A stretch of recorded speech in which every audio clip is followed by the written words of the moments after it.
Good morning and welcome to the Black Mesa Transit System. So I want to make a quick video today about what it was actually like to play Half-Life and experience this intro train sequence back in 1998. So I actually did play this game back in 1998 when it came out. I was fortunate enough to grow up around a computer shop, so I had access to a lot of shooter games. But I find that a lot of people, when they speak about this game, they're very hyperbolic, or they don't either, or they're not hyperbolic enough, if that makes sense.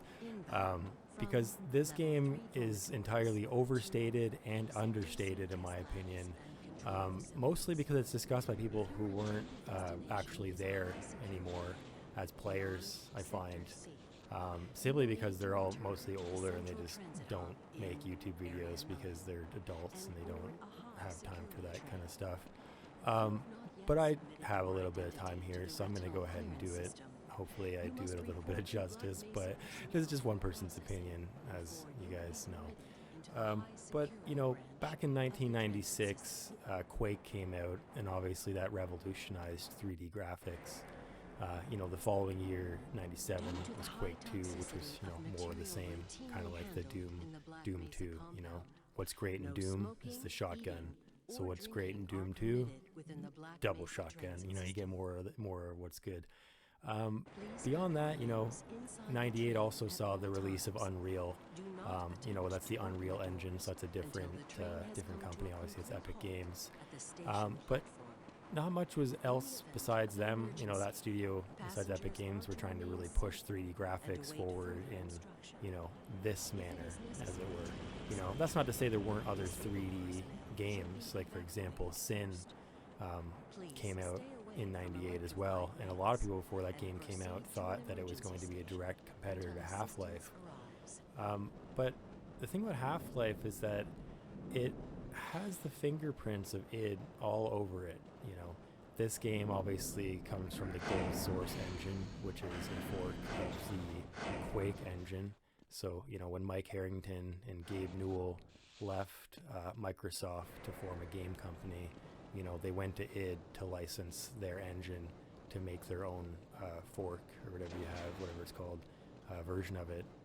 And then they wrote all their own, like, you know, AI features and stuff like that. And, you know, that was a big deal. You know, that was programming.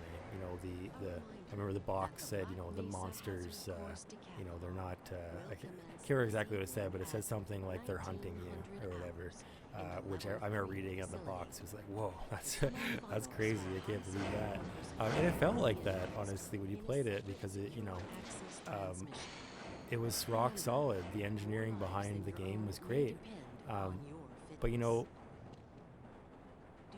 Mike Harrington and Gabe Newell also brought over Ben Morris. You know, he was the author of the Doom level editor DCK. You know, so that's an engine that obviously had a lot of support for a lot of different games. You know, the id ethos, at least I don't speak for them, but in my opinion, you know, is strong modability and tight gameplay. You know what I mean?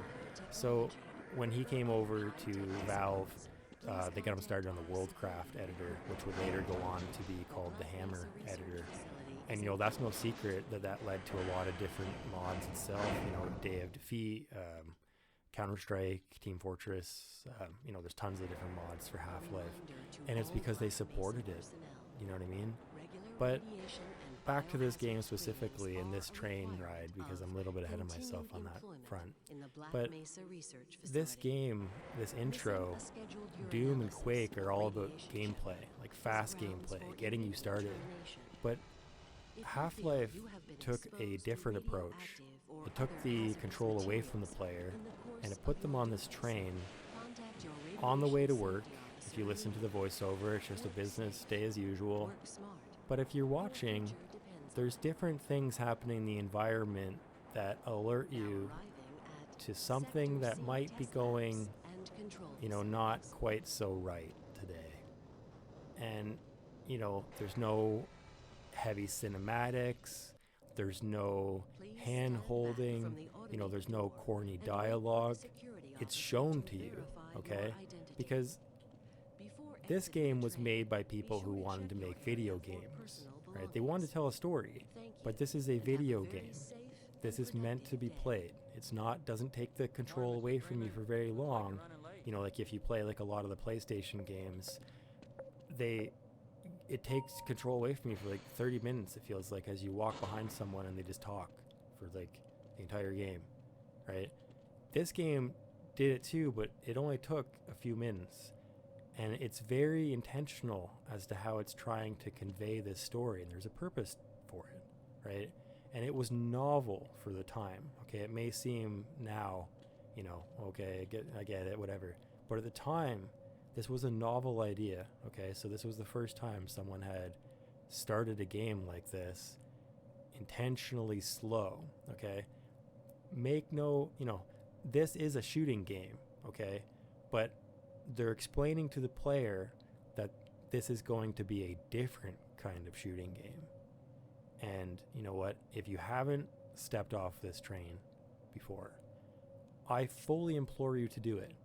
Don't watch a video, get off YouTube, go buy a copy, go play it, okay?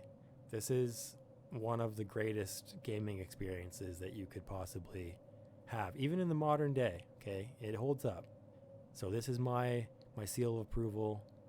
If you haven't stepped off the train in 1998, then I implore you to do so today.